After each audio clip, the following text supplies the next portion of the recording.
ह्या थेट पार्थ पवारांना प्रत्युत्तर म्हणायचं का काय म्हणायचं? नाही नाही, सुनील तटकरे साहेबांनी जे काल वक्तव्य केलेलं आहे की मी मागच्या दाराला आलो नाही, हे कोणालाही उद्देशून त्यांनी केलेलं नाही. आणि त्यांनी पुढं असंही सांगितलं की आमच्या पक्षातील आज काय जे मतभेद दिसत आहेत ते पुढच्या आठवड्यामध्ये आम्ही संपूर्ण सर्व लोक बसून आम्ही ते सगळे संपवणार आहोत आणि एकसंघपणानं राष्ट्रवादी काँग्रेस पक्षाचं यापुढं वाटचाल ही फार महत्त्वपूर्ण ठरणार आहे. पक्षाची वाटचाल निधन झाल्यानंतर अवघ्या 3 महिन्यात पक्षामध्ये ही परिस्थिती उद्भवलेली आहे. कसं बघता, कारण कार्यकर्ते असतील, खासदार असतील, आमदार असतील, यांच्यामध्ये अस्वस्थता दिसून येते. पक्ष टिकवण्याच्या दृष्टीने किती महत्त्वाचं? मला वाटते येणाऱ्या या आठवड्यामध्ये सगळे मतभेद संपतील आणि यापूर्वी तुम्हाला सांगितलं तर ही पेल्यातलं वादळ शांत होईल. हे पेल्यातलं वादळ आहे असं तुम्ही म्हणता, आठवड्याभरामध्ये सगळं शांत होईल. मात्र संजय शिरसाटांनी दावा केलेला आहे की राष्ट्रवादी काँग्रेस पक्ष आता फुटीच्या उंबरठ्यावर आहे आणि अनेक आमदार आमच्या संपर्कात आहेत किंवा शिवसेनेच्या आणि भाजपच्या देखील संपर्कात. संजय शिरसाट हे शिंदे गटाचे प्रवक्ते आहेत. दर मंगळवारी आमची तिन्ही पक्षांची समन्वय समितीची बैठक असते आणि मी त्या समितीचा सदस्य आहे. गेल्याच मंगळवारी शिरसाटांच्याबद्दल मी शिवसेनेचे समन्वय समितीचे उदय सामंत आणि दादा भुसे यांच्याकडं स्पष्टपणानं नाराजी व्यक्त केली होती की ज्यावेळा आमच्या पक्षामध्ये काही झालं तर शिरसाट कसे बोलू शकतात, त्यांना तुम्ही आवरलं पाहिजे, त्यांना समज दिली पाहिजे, अशी त्यावेळा देऊनसुद्धा त्यांनी काल पुन्हा असं वक्तव्य केलं. येणाऱ्या समन्वय समितीमध्ये आम्ही एकनाथ शिंदे साहेबांकडे तक्रार करू. खरं तर तुम्ही असं म्हणताय की एक संघ आहे, मात्र शरद पवारांना एका पटपट एक जाऊन तुमच्यातले आमदार भेटून येतात, नेमकं काय त्याबद्दल? कोणीही आमदार भेटलेला नाही. जे भेटलेले असतील ते पवारसाहेबांच्या प्रेमापोटी भेटलेले असतील. परंतु राष्ट्रवादी काँग्रेस पक्ष सुनेत्रा पवार वहिनींच्या नेतृत्वाखाली 42च्या 42 आमदार आणि संपूर्ण राज्य आणि कार्यकर्ते हे त्यांच्या मागं ठामपणानं एकसंघपणानं उभे आहेत. याबद्दल अजिबात मनामध्ये कुठलीही किंतु परंतु कुणी आणू नये. यासोबतून शरद पवार हे नरेंद्र मोदी यांचे एकीकडे कौतुक करत आहेत. शरद पवारांचा पक्ष एनडीए मध्ये येणार आहे का, कारण विलिनीकरणाची चर्चा पूर्णपणे थांबली आहे अशा पद्धतीने सांगितलंय. काय होणार नाही, त्या दिवशी दोन्ही वक्तव्य मी बघितली. पवार साहेबांनी मोदी साहेबांचं परराष्ट्रामध्ये जाणं आणि देशाची इब्रत वाढण्याबद्दल जे वक्तव्य केलेलं आहे ते महत्त्वपूर्ण आहे आणि ते मला वाटतं योग्य आहे. पंतप्रधान नरेंद्र मोदी साहेब जे काम करत आहेत परदेशामध्ये देशाच्या या संकटातून बाहेर काढण्यासाठी याबद्दल कौतुक केलं, त्याबद्दल मनापासून मी आभारी आहे. परंतु विलिनीकरणाबद्दल सातत्यानं प्रयत्न करणारी मंडळी विलिनीकरण होणार नाही हे सांगितल्यावर आम्ही सुद्धा अचंबित झालेलो आहोत आणि त्यामुळं आमच्याही मनामध्ये प्रश्न आहे बा असे कसे प्रश्न होऊ शकतात, कारण विलिनीकरणाबद्दल ते सातत्यानं ही मंडळी प्रयत्न करत होती. पण अचानकपणाने त्याने हा का निर्णय घेतला, मला वाटतं मुंबईला गेल्यानंतर मी सविस्तरपणे माहिती घेईन. म्हणजे ह्या चर्चा पुढे ठेवल्या गेल्या पाहिजेत असं वाटतंय तुम्हाला विलिनीकरणाच्या? नाही, ह्या चर्चा सुरूच होत्या ना, सुरू होत्या, त्यांच्याकडूनच सुरू होत्या. अचानकपणाने त्यांना का ब्रेक लागला हा एक संशोधनाचा विषय आहे. साहेब प्रश्न असा आहे की एका बाजूला या सगळ्या देशात उद्भवलेल्या परिस्थितीवरून राहुल गांधी नरेंद्र मोदींना वर टीका करतायत. महाविकास आघाडीमधले पक्ष संजय राऊत असतील हे सगळे टीका करतात. दुसऱ्या बाजूला शरद पवार साहेब मात्र मोदींचं कौतुक करताना दिसतात. हा विरोधाभास कुठेतरी नाही, राहुल गांधी हे देशाचे विरोधी पक्ष नेते आहेत, परंतु त्यांनी बोलताना सुद्धा देशाचे पंतप्रधानांना एकेरी शब्दात उल्लेख करणं किंवा अशा पद्धतीनं खालच्या पातळीवर जाऊन टीका करणं हे मला वाटतं योग्य नाही. एका बाजूला अशा पद्धतीने टीका संजय राऊतांनी ते करत असताना पवारसाहेबांनी देशाच्या पंतप्रधानाचं शाबासकी द्यावी, त्यांची वाहवा करावी. मला वाटते हे पवारसाहेबांनी उचललेलं स्वागतार्ह पाऊल आहे. विधान परिषद निवडणुकीसाठी फॉर्म्युला ठरला आहे का? जी माहिती मिळते त्यानुसार राष्ट्रवादीला 2 जागा देण्यासंदर्भात या ठिकाणी निर्णय झालेला दिसतोय. रायगडच्या जागेसंदर्भात मात्र तो विषय गुलदस्तात आहे. नाही, आपण 3 जागांची मागणी केलेली होती. एक पुणे आणि रायगड रत्नागिरी या 2 जागा आता आमच्या आहेतच. त्याशिवाय परभणी आणि हिंगोली वाटतं 3 जागेमध्ये आमची राष्ट्रवादी काँग्रेस पक्षाची ताकद आहे आणि तिन्ही ठिकाणी राष्ट्रवादी काँग्रेस पक्षाला जर उमेदवारी मिळाली तर MLCला आमचे आमदार निवडून येतील. शरद तर पवार याचवरून- गटात याचवरून तुम्ही आता मगाशी संजय म्हटलं शरद पवार गटाकडून ते विलीनीकरणाच्या चर्चेला कुठेतरी पूर्ण विराम दिला जाते.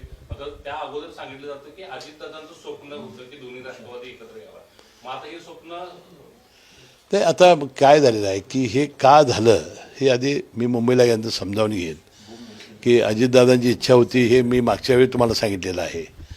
आता त्यांनी ब्रेक लावलेला आहे. आता राष्ट्रवादी काँग्रेस पक्ष सुनेत्रा पवार वहिनींच्या हातामध्ये सुरक्षित आहे आणि आम्ही सांगितलं की आम्ही आता कोण काय करते याच्यापेक्षा राष्ट्रवादी कशी वाढेल, कशी संघटित राहील आणि पुन्हा राज्यामध्ये अजित पवारांचा दबदबा जो होता तो कसा वाढेल यासाठी आम्ही सगळे प्रयत्न आम्ही कार्यकर्ते जीवाचं रान करून करू. तुम्ही संघटित राहणार म्हणते, मात्र दुसऱ्या बाजूला राष्ट्रीय कार्यकारिणीवरून वाद निर्माण झालाय. शेतकऱ्यांना बाजूला ठेवण्याचा कुठेतरी प्रयत्न होतो. नाही, थोडे गैरसमज झालेले होते. पुढच्या आठवड्यामध्ये ते पूर्णपणानं संपतील असा माझा विश्वास आहे. सर, गेल्या 2 दिवसापासून कॉक्रोच जनता पार्टी नावानं सोशल मीडियामध्ये धुमाकूळ घातलेला आहे. मोठा प्रतिसाद त्या सगळ्या सोशल मीडियामध्ये दिसतोय. त्या सगळ्याला कसं बघता एकूणच याकडे? आणि आता त्यांचं पेज देखील बंद करण्यात आलं आहे ट्विटरचं. नाही, सरन्यायाधीश यांनी देशाच्या सरन्यायाधीशांची पदवीधर बेरोजगारांच्याबद्दल कॉक्रोच ही काहीतरी पदवी दिली होती आणि मला वाटते या देशातील असे अपमानित झालेले सगळे जे पदवीधारक आहेत, बेरोजगार आहेत, त्यांनी या पद्धतीनं ही मोहीम चालवली आणि त्याला प्रचंड प्रतिसाद मिळाला आहे. हे वस्तुस्थिती आहे. मला वाटते आमच्या राज्याचे मुख्यमंत्री अतिशय हुशार आहेत, दूरदृष्टीचे आहेत आणि या मुलांच्याबद्दल जी खदखद अस्वस्थता जी असेल ते संपवण्याचं काम निश्चितपणानं आमचे मुख्यमंत्री करतील. तामिळनाडू ज्या पद्धतीनं राजकीय सत्तांतर झालं, विजय थलपती समोर आले, तसं या जोडो पार्टीच्या माध्यमातून काही समोर येईल असं वाटतं? आमच्या राज्यामध्ये होण्याची सुतराम शक्यता नाही, कारण आमच्याकडं पक्ष बळकट आहे, संघटना या गाव पातळीवरच्या बळकट आहेत आणि तुम्ही बघितलं असेल दक्षिणात्य सगळ्याच जवळजवळ राज्यामध्ये सिने नटांचा आणि सिने नटींचा फार मोठा प्रभाव आहे. तिथं रामचंद्रन मुख्यमंत्री झाले नट, त्यानंतर जयललिता मुख्यमंत्री झाल्या, करुणानिधीसुद्धा नट होते आणि लेखक होते, 3 मुख्यमंत्री झाले आणि आता विजय थलपती झाले. तिथं संघटनेचं काही गरज नाही. जो लोकप्रिय, मला वाटते पहिल्याच भेटीत त्यांच्या 44 लोक मृत्यू पावले होते, म्हणजे इतकी गर्दी झाली होती. म्हणजे त्यांची लोकप्रियता ही प्रचंड होती आणि आम्हाला असं वाटलं होतं की ते जागा काही जिंकतील, परंतु ते इतक्या जागा जेवून मुख्यमंत्री होतील असं आम्हाला वाटलं नव्हतं. आणि मला वाटतं की हे कर्नाटक, तामिळनाडू, तेलंगणामध्ये होत असतं, परंतु महाराष्ट्रामध्ये होण्याची सुतराम शक्यता नाही. जरांगे पाटील आंदोलनावर ठाम दिसत आहेत. आज सरकारच्या वतीनं प्रसाद लाड तिकडे चर्चा करायला जात आहे. जी टोकाची भूमिका आता परत मांडली जाते त्याकडे कसं बघतो? तरी मला वाटतं की जरांगे साहेबांनी ज्या ज्या आपल्या अडचणी मांडल्या, आता कुणबी समाजाबद्दलच्या दाखल्याच्या वगैरे, ते सगळं बरंचसं शासनाने निर्णय घेतलेले आहेत आणि मला वाटतं ह्या चर्चेतून तोडगा निघेल आणि जरांग्यांच्या ज्या मागण्या योग्य असतील त्या निश्चित होतील.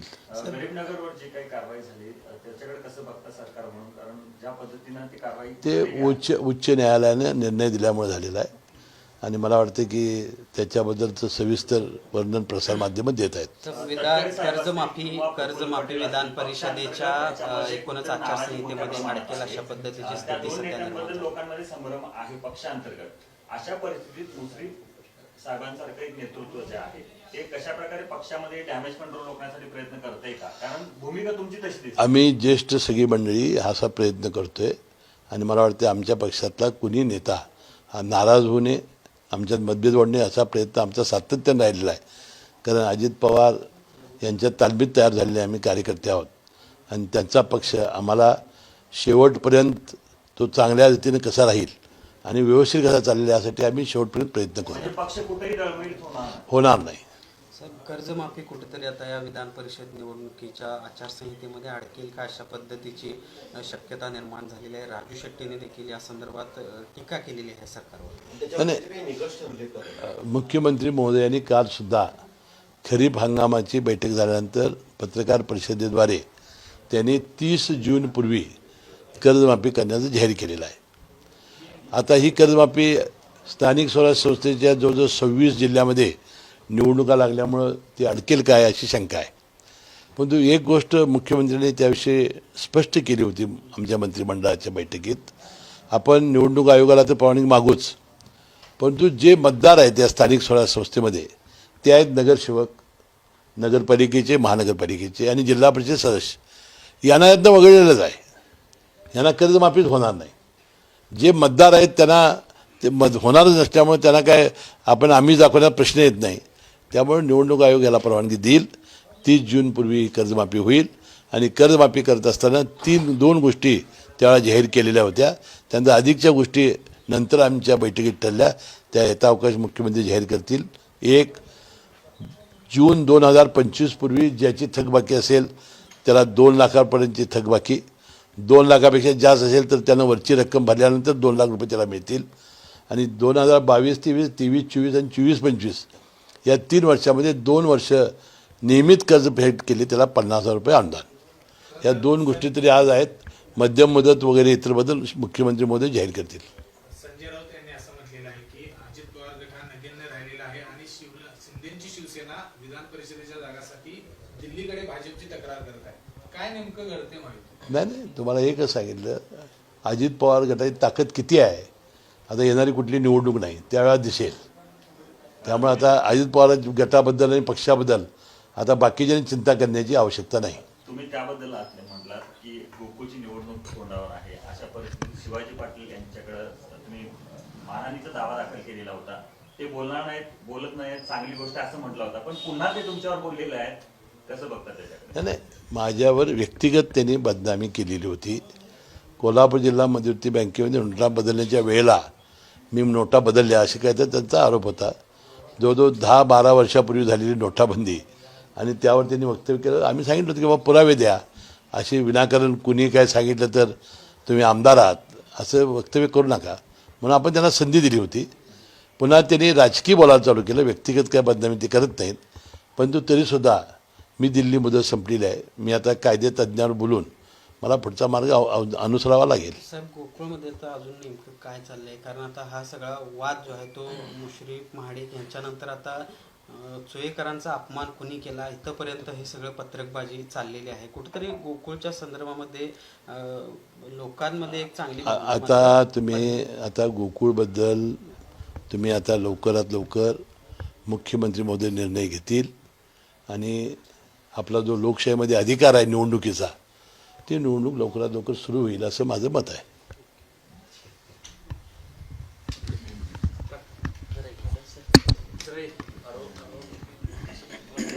भाजपचे काही स्थानिक नेते म्हणतात की गोकुळमध्ये आमचा फॉर्म्युला ठरला आहे आणि जास्तीत जास्त 70% शिक्षा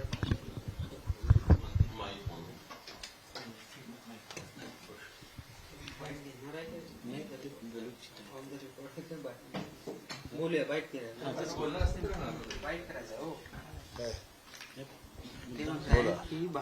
भाजप दावा स्थानिक लोक किंवा स्थानिक नेते दावा करतात की जोरात प्रश्न विचारा. हां, भाजपमध्ये काही स्थानिक नेत्यांचा दावा आहे की गोकुळच्या निवडणुकीमध्ये ज्या येणारी जी सत्ता आहे यामध्ये 70% हे भाजपचे पदाधिकारी किंवा हे असतील आणि उर्वरित राष्ट्रवादी इतर सगळे असतील. काय अजून मतदार यादी कच्ची आणि पक्की झालेली नाही. आता मतदार यादी झाल्यानंतर मुख्यमंत्री निर्णय देतील कुणाला किती जागा. आता त्याप्रमाणे जागा वाटप होईल. परंतु आज तरी काही हे काय फॉर्म्युला ठरलेला नाही आणि मला वाटते महायुती म्हणूनच आम्ही निवडणूक लढणार आहोत आणि महायुती म्हणूनच समोर जाणार आहोत. आम्ही जिंकणार आहोत आणि महायुतीचा चेअरमन करणार आहोत. मुख्यमंत्र्यांच्या सोबत काही चर्चा झालेल्या आहेत का? मुक्त गोकुळ असं वारंवार सांगता येते. काय नाही, मी काल त्यावर प्रतिक्रिया व्यक्त केलेली आहे. पुन्हा आता त्यावर बोलण्यात गरज नाही. गोकुळ संदर्भात महायुतीमधल्या वरिष्ठ नेत्यांची काही चर्चा झालेली आहे का? त्यांची काय भूमिका आहे? नाही, बघा महायुती म्हणून काही सगळ्यांची पाठिंबाच आहे ना त्याला.